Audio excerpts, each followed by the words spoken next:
in a more timely manner. So let me see. Let's see what our specific recommendations were. And we do have goals as well. By the end of the fall semester, have a brief of basic information on the people buildings are named for. And then by the spring or during the spring semester, we'll be able to more develop that information. So other ways to visibly disseminate and be more transparent, we discussed, of course, pulling together the existing content for the website, possibility of, to address university curricula. Department and colleges could include a history of their founding on their web pages. Work with the art to develop a brief documentary series.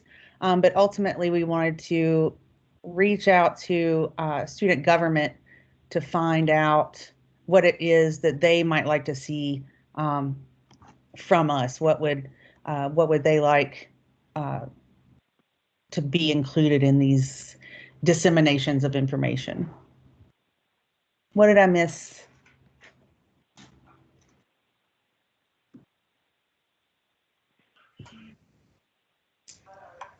I think that was that covered the gist of most of the meeting there. Are there any questions or other comments from anyone on the subcommittee or the Fuller Commission? Jennifer, hi, this is Todd. Did we have the committee? I do recall us having some discussion about, and forgive me if I missed this point that you raised, about public hearings. Right. We did discuss that, and that's a good point, Todd, because after we heard from the athletes, whenever that was, last month, I did hear from other communities that they would like to be able to present to this committee. And so we discussed the best way to do that, thinking about making it accessible to people. How might that work? Mm-hmm. Possibly, I mean, we need to, of course, partner with local communities that have been impacted by the university, explicitly Ward 1 community. And we talked about the Russell House Ballroom as a possible space where we could have these public hearings, or a place possibly on the web page where people could submit inquiries on how they might present to this commission. Mm-hmm. In addition, we discussed 2 possible dates that I remember, because we are very interested in having these spaces very soon. And if I am not wrong, we talk about having the first in early October. Right, yes. On a different topic, I also wanted to add that this subcommittee spoke about reaching out to a broader audience to solicit ideas about how the university can declare its commitment to diversity, inclusion, social justice, racial justice, etc., outside of the naming and even outside of the history issue. But how do we express, or how do we recommend to the university how we want or recommend that we express who we are today and who we hope to be tomorrow? I'm talking here about faculty, students, staff, community members. I'm talking about art, poetry, music, dance, theater. I'm thinking about poster sessions. I'm thinking about a day of, call it what you will, reconciliation or reckoning, whatever. And these things take a long time to develop. And so this subcommittee will proceed with the entire commission's approval to solicit ideas, positive ideas, some of which might require funding, of course. And, we've been told, go ahead, tell us what you need.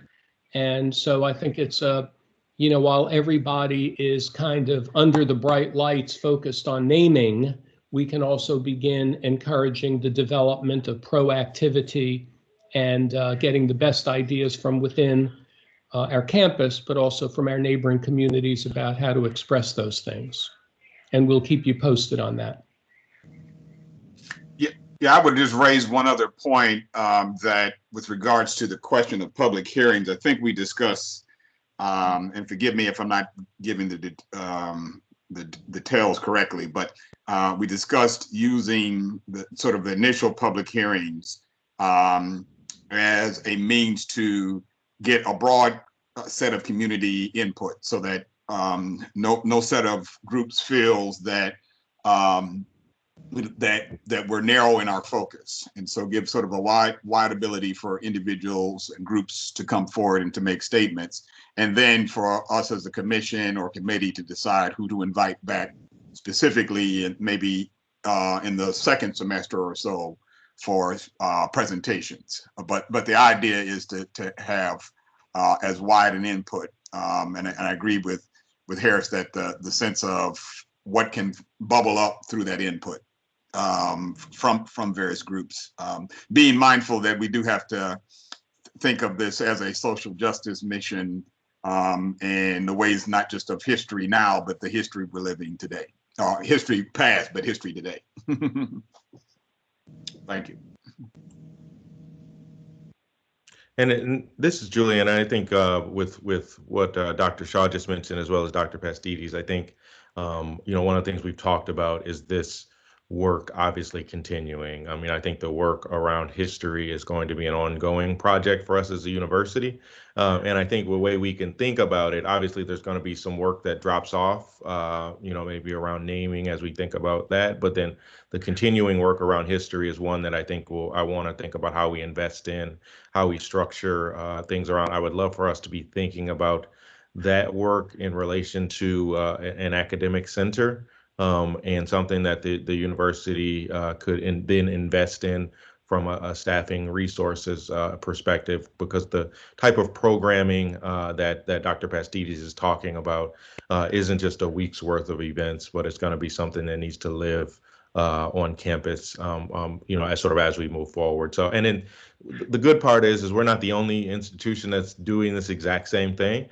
So that model has also been used by some of our peers that are engaging in similar work as us. So, you know, I think that that's what we're discussing, and even the initial work that the subcommittees are doing is ripe for, you know, investment, ripe for connecting students and faculty together to have this continue on.